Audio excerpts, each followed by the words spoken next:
Suahlannak atumpi perha. Karbok. Boypa in Moses nena, Pharaoh nena wa feola, hi bang tuk mang bangza katwa swak dinga, ama le akut nuai boy pol I chinlung chu ka hak terzo.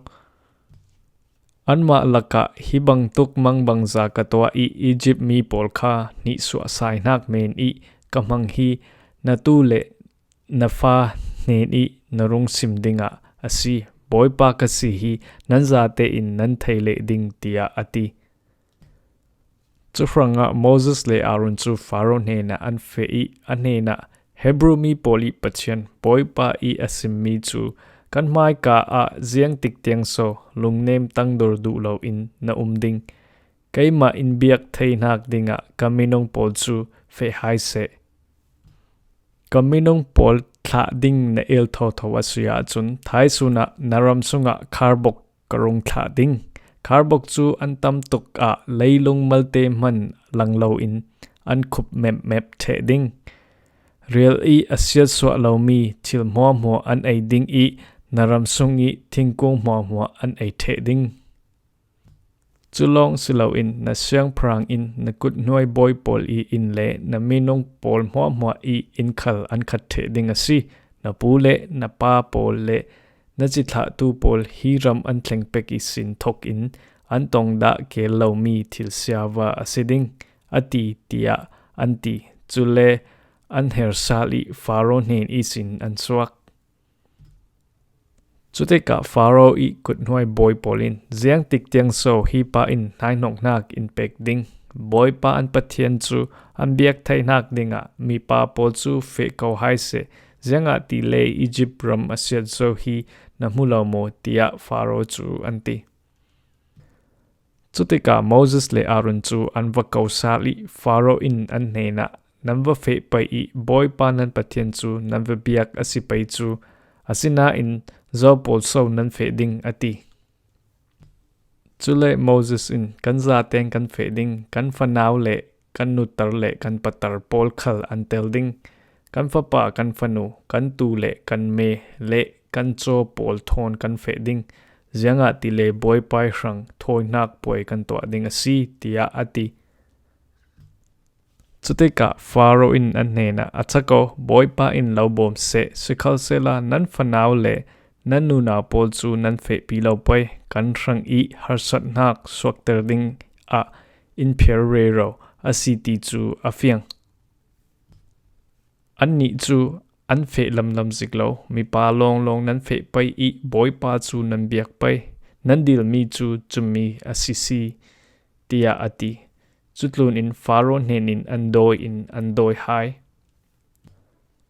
chuteka boy pa in Moses nena Egypt ram sungi kharbok athleng thainak dinga na ban chu pharo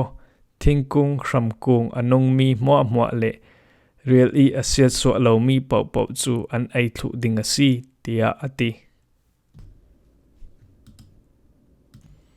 Egypt ram khwazakipa an thleng I aram pumpuluk in an khat kharbok chu an tam tuki chubang tuk chu an huda lo mailam khala chubang tuk chu an hunon lo ding leiram langlo in an khu the I an khu tuka adum in andum hrem real I asyat so lo mi thingkung hramkung le thingra mo an ai the Egypt ram sung mo a thingkung le hramkung para na ring pakhat man atang non lo. Chutika Pharaoh in Moses le Aaron chu zamrang te in akau I boy pa nan pathian mai le nan ma maya kaswal zo asi. Churonga atu vei khachu kaswal nak ingai thiam ram ula hi in pek mi ti nongza rem na ki kanen isin la salding a boy pa nan pathian nen idil sak ramu tia ati chule Pharaoh nen isin Moses chu aswaki boy pa I nena tha acham. Chuteka boy pa in niswak naklam thli chu nitlak naklam thli chakzeta avung thlengi achui thli chun kharbok pol chu tipi sen sunga a hrang tlak thlu Egypt ram pumpuk a kharbok pakhat man atang non lo. Asinan Pharaoh I thinlung chu boy pa in a hak ter tho I Israel mi pol chu a fe ter du chuang lo. thim khozing boipa in Moses nena asangi tukta ka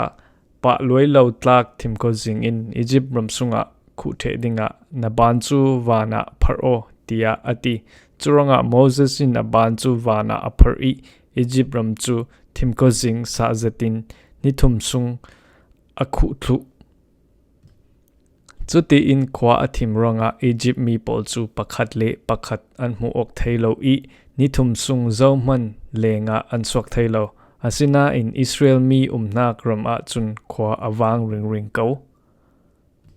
Pharaoh in Moses akawi anhena boipa biak dinga feu nan nu na pol le nan naw hak pol kha nan hena fe ko haise asina nan tul nan mele nan cho pol long te nan tan ta pai tia ati chule Moses in boipa kan pathian hena mai ur thoinak le thoinak dang rang I atul mi tilwa pol chu nangma in rot sak atul ding churanga kan tilwa pol chu kan hena an fe thu atul asi pakhat man kan tan ta lo pai boipa kan pathian biak na ki kan mang ding mi tilwa chu kan thil ding I amun kan va thleng hlana chun kan ma khal in boipa kan biak na ka khuimi kan mang pai ti kan thai ve hri lo tia ati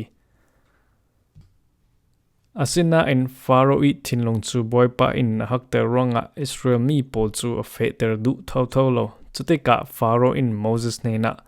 kamu ban lo na ka tlan lo wo kalau mu sal non lo nak dinga ra ringo zianga tile kalau mu sal chichet a chun chui ni chu nathi ni asiding tia ati chule Moses in nati bangin sikau se ziang tik mana kamai imu non lo ding tia ati Suahlannak atumpi pra